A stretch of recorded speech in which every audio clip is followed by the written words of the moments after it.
வணக்கம் கடவுள் அருள் TV channel நேர்களே, நான் உங்கள் அன்பான சயின்டிபிக் வேதிக் அஸ்ட்ராலஜர் அஸ்ட்ராலஜி பேசுகிறேன். நல்லது நினைப்போம், நல்லதே நடக்கும். இப்போ மேஷ ராசிக்காரர்களுக்கு இந்த வருடத்தின் 2025 வருடத்தின் அக்டோபர், நவம்பர், டிசம்பர் எத்தகைய ஒரு காலமாக மேஷ ராசிக்காரர்களுக்கு வரப்போகுதுங்கிறது நம்ம கொஞ்சம் துல்லியமாக சயின்டிபிக் வேதிக் அஸ்ட்ராலஜி முறையில் நம்ம பார்க்க போகிறோம். இப்போ பாருங்க, ஆண்டு கிரகம் என்று சொல்லப்படுகிற சனி 12ஆம் இடத்துல விரய சனியாக மேஷராசிக்காரர்களுக்கு இன்னும் இருக்கிறார். ஸோ மார்ச் ஏப்ரல் மாதம் ஆரம்பித்த அந்த சனி விரய சனியாக தொடர்ந்து இவன் அடுத்து வரக்கூடிய 4 மாதங்களும் வருடம் 2025 வருடம் முடிகிற வரைக்கும் இருக்கிறார். அது வரைக்கும் அப்புறம் குருங்கிற கிரகம், அதாவது சனி 12லிருந்து விரய சனியாக கொடுத்தாலும் குரு பார்த்தீங்கன்னா 3ஆம் இடத்துல இருந்து 7ஆம் இடத்தை பார்க்கிறார், 9ஆம் இடங்கிற பாக்கியஸ்தானத்தை பார்க்கிறார். அதே சமயத்தில் 11ஆம் வீடுகளில் இருக்கக்கூடிய ராகுவையும் பார்க்குறாரு. இது ஒரு அருமையான விஷயம். ஸோ இதனால் என்ன, கொஞ்சம் நண்பர்கள், திருமண விஷயங்கள், சோஷியல் லைஃப், பாக்கியங்கள், லாபங்கள், பணப்புழக்காட்டங்கள் இதெல்லாமே ஓரளவுக்கு சீராக வைக்கக்கூடிய அமைப்பாக குரு அடுத்த 120 நாட்கள்லையும் பார்த்தீங்கன்னா செப்டம்பர், அக்டோபர், நவம்பர், டிசம்பர்லையும் கண்டிப்பாக குருவின் சஞ்சாரம் பாக்கியஸ்தானத்துக்கே கனெக்ட் ஆகிறது தப்பில்லை, பெரிய டிஸ்டர்பன்ஸ் இருக்காது. அதே சமயத்தில் ராகு 11ஆம் இடத்துல இருந்து கேது 5ஆம் இடத்துல இருக்கிறது என்னன்னா, எப்பவுமே இந்த ராகு கேதுகள் 5, 11க்கு சம்மந்தப்படும் பொழுது சில விஷயங்கள் ஜாதகர் கொஞ்சம் ட்ரை பண்ணுவார்.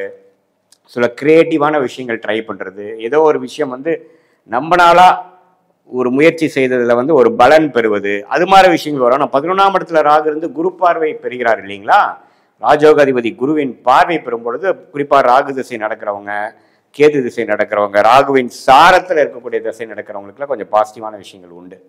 ஸோ இதுதான் ஜென்ரலாக ஆண்டு கிரகத்தின் சஞ்சாரங்கள் கொடுக்குது.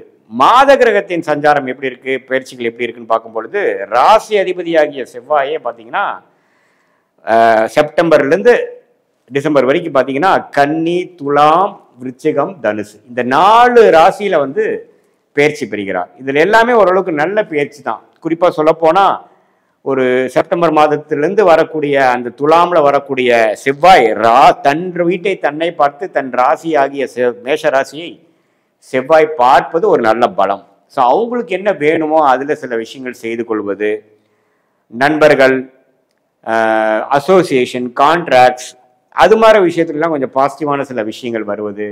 அதே சமயத்தில் 8ஆம் இடத்துல செவ்வாய் போனாலும் ஆட்சி பலம் பெறுவது, அதெல்லாம் பார்த்தீங்கன்னா கொஞ்சம் தேவையான விஷயங்கள் நமக்கு செஞ்சுக்கக்கூடிய அமைப்புகள், பொருட்சேர்ப்பு, ஒரு கூட்டு விஷயத்தில் ஒரு இனாமாக வரக்கூடிய பணம், மனைவி மூலமாக வர்றது, அப்பா மூலமாக வர்றது, கொஞ்சம் சைடு இன்கம் வர்றது, அதெல்லாம் கொஞ்சம் கொடுக்கக்கூடிய அமைப்புகள் உண்டு. அதே சமயத்தில் 9ஆம் இடத்துல செவ்வாய் போவதும் பார்த்தீங்கன்னா பாக்கியஸ்தானத்துக்கே செவ்வாய் போய் வருடத்தின் இறுதி பகுதியாகிய இந்த டிசம்பர் மாதம் அற்புதமாக மேஷராசிக்காரர்களுக்கு முடிவுக்கு வருகிறது.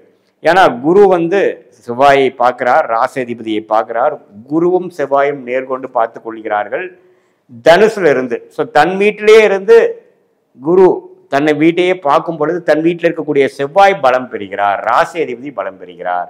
அதே சமயத்தில் சூரியனும் பாருங்க சிம்மம், கன்னி, துலாம், விருச்சிகம் அப்படிங்கிற ராசியில பார்த்தீங்கன்னா அந்த அடுத்து வரக்கூடிய 4 மாதங்களும் வருகிறார். அதுவும் ஓரளவுக்கு நல்ல அமைப்புகள். ஏன்னா ஓரளவுக்கு நட்பு வீட்டில் வரார். நடுவால தான் சூரியன் கொஞ்சம் நீச்சம் மாறார், பட் நீச்சமானாலும் குருவின் பார்வை பெறுகிறார். ஸோ அதனால தவறில்லை. ஸோ சூரியனின் சஞ்சாரமும் ஓரளவுக்கு விசேஷ பலன் உண்டு.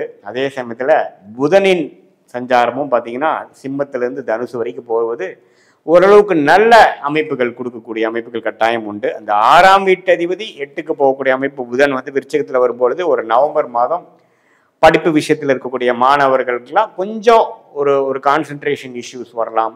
முதியோர்களுக்கு கொஞ்சம் உடல் உபாதைகள் கொஞ்சம் வந்துட்டு போகலாம். அது மாதிரி ஒரு சிரமங்களும் அப்ஸ் அண்ட் டவுன்ஸ் கொடுக்கக்கூடிய அமைப்புகள் இருந்தாலும் ஜெனரலி ஸ்பீக்கிங் மேஷ ராசிக்காரர்களின் அந்த ராசி அதிபதி ஆகிய செவ்வாய் பலமாக இருப்பதனால் இருக்கக்கூடிய பிரச்சனைகள் எல்லாம் ஓரளவுக்கு சமாளிக்கக்கூடிய ஒரு அமைப்பை எல்லா வயதினருக்கும் கொடுக்கக்கூடிய அமைப்பு இருக்குது. அதாவது ஒரு 30, 35, 40 வயசில் இருக்கக்கூடிய மிடில் ஏஜில் இருக்கக்கூடிய என்டர்பிரனர்ஸாக இருந்தாலும் பிஸ்னஸ்மேன், தொழிலதிபர்கள்லாம் பார்த்தீங்கன்னா கொஞ்சம் நல்ல அசோசியேஷன், கடன்கள்னால கொஞ்சம் டெவலப் ஆகிறது, கொஞ்சம் அபிவிருத்தி பண்ணுவது, அடுத்த கான்ட்ராக்ட் எடுக்கிறது, அடுத்த ப்ராஜெக்ட் பண்ணுவது, வியாபாரத்தில் டர்ன் ஓவர் அதிகப்படுத்துவது, அது மாதிரி பல நல்ல விஷயங்கள் வரக்கூடிய அமைப்புகள் உண்டு.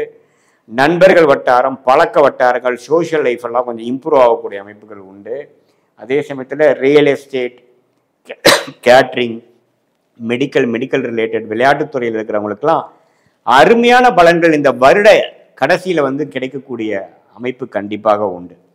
ஸோ இப்படி இருக்கக்கூடிய அந்த செவ்வாயின் சஞ்சாரம், புதன், சூரியன் இதெல்லாமே கொஞ்சம் பரவாயில்ல. சுக்கிரன் பாருங்க, ஓரளவுக்கு 2 மாதம் சுக்கிரன் வீட்டிலேயே ஆட்சி பலத்தோடு இருந்து 7ஆம் இடத்துல இருப்பது அருமை. ஸோ சுக்கிரனின் சஞ்சாரம் குருவின் பார்வைக்கிறதுனால காதல் திருமணம் எதிர்பார்த்துட்டு இருக்கிறவங்களுக்கு காதல் கை கூடுறது, இது மாதிரி போகிற நல்ல விஷயங்கள்லாம் கொஞ்சம் கண்டிப்பாக நடக்கக்கூடிய ஒரு அமைப்பு இந்த செப்டம்பர், அக்டோபர், நவம்பர், டிசம்பர் காலகட்டத்துக்குள்ள அந்த சுக்கிரனின் சஞ்சாரமும் கொஞ்சம் ஒரு அருமையாக வந்து குருவின் பார்வையில் இருக்கிறனால மீடியா துறையில் இருக்கிறவங்க, யூடியூபு, படம், திரைப்படம், இது மாதிரி ட்ராமா, டெக்ஸ்டைல் சைடில் இருக்கிறவங்களுக்குலாம் நல்ல ஒரு அமைப்புகள் கட்டாயம். கூட்டி கழித்து பார்க்கும் பொழுது அந்த 120 நாட்களும் பார்த்தீங்கன்னா சுக்கிரனின் சஞ்சாரம், செவ்வாயின் சஞ்சாரம், புதனின் சஞ்சாரம் எல்லாமே ஓரளவுக்கு நன்றாக இருப்பதனால ஆண்டு கிரகத்தின் அமைப்புகளும் ஓரளவுக்கு நல்லா இருக்கிறதுனால அந்த சனி 12ஆம் இடத்துல இருக்கக்கூடியது பார்த்தீங்கன்னா விரய சனியாக இருக்கிறதுனால சுப விரயங்கள் எவ்வளவுதான் இன்கம் வந்தாலும் அடுத்த நிமிஷமே அது செலவாகக்கூடிய அமைப்புகள் இருக்கு. இது வந்து உங்களுடைய சுப செலவுகளாக, சுப முதலீடுகளாக போகிறதா அல்லது தேவையற்ற செலவுகளாக போகுதாங்கிறது உங்களுடைய ஜென்ம ஜாதகத்துல தசாபுக்திகள் எப்படி போய் கொண்டிருக்கிறது, நீங்க எந்த லக்னத்துல பிறந்தீங்க, அந்த லக்னம் பார்த்தீங்கன்னா அந்த லக்னத்துக்கு நடக்கக்கூடிய தசைகள் அருமையான தசைகளாக நடக்குதா, தசநாதனும் புக்திநாதனும் எப்படி இருக்கிறாங்க, ஸ்தானபலம் திக்பலம் எப்படி இருக்குதுங்கிற உங்களுடைய ஜென்ம ஜாதகத்தில் நீங்கள் பிறந்த தேதி, பிறந்த நேரம், பிறந்த ஊர் வைத்து வரக்கூடிய அந்த ஜாதகம் மூலமாக இந்த கோச்சார அமைப்பு மேஷராசிக்காரர்களுக்கு சேர்த்து பார்க்கும் பொழுது அடுத்த வர 3 மாதங்கள், அடுத்த வரக்கூடிய 6 மாதங்கள் எப்படி இருக்க போகிறது, லாங் டேர்ம் எப்படி இருக்க போகிறதுங்கிறதெல்லாம் துல்லியமாக சயின்டிஃபிக் வேதிக் அஸ்ட்ராலஜி முறையில் கணித்து அது பிரகாரம் நம்மளுடைய வாழ்க்கையோட டைரக்ஷன் திட்டங்களை எல்லாம் வகுத்து நம்ம போனோம்னா எளிதில் வெற்றி பெறலாம். நம்ம கர்மாவுக்கு எதிராக போகாமல், நம்ம கர்மா என்ன சொல்லுதோ அதுக்கு தகுந்த டைரக்ஷனை போய் எதிர்நீச்சல் போகாமல், பண விரயங்கள், சமய விரயங்கள் செய்யாமல்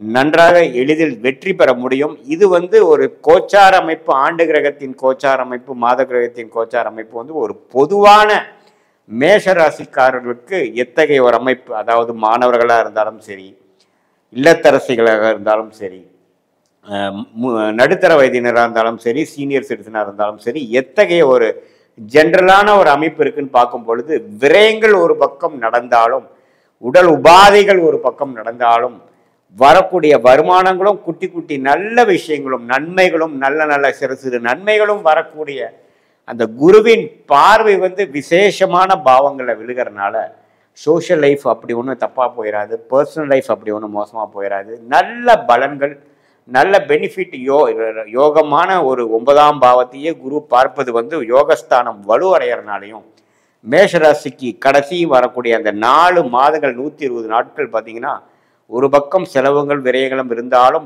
பல வெற்றிகள் பெறக்கூடிய, பல அச்சீவ்மெண்ட் செய்யக்கூடிய, சோஷியல் லைஃப்பில் உங்களுடைய ஸ்டேட்டஸ் இம்ப்ரூவ் ஆகக்கூடிய ஒரு அமைப்பு கட்டாயம் உண்டு என்று நீங்கள் தெரிந்து கொள்ள வேண்டும். மீண்டும் மற்றொரு காணொலியில் சந்திப்போம். நன்றி, வணக்கம். கடவுள் அருள் டிவியை பார்த்தமைக்கு நன்றிகள். மேலும் இது போன்ற தகவல்களை தெரிந்து கொள்ள கடவுள் அருள் டிவியை சப்ஸ்கிரைப் செய்யுங்கள். மறக்காமல் பெல் ஐக்கானை கிளிக் செய்யுங்கள்.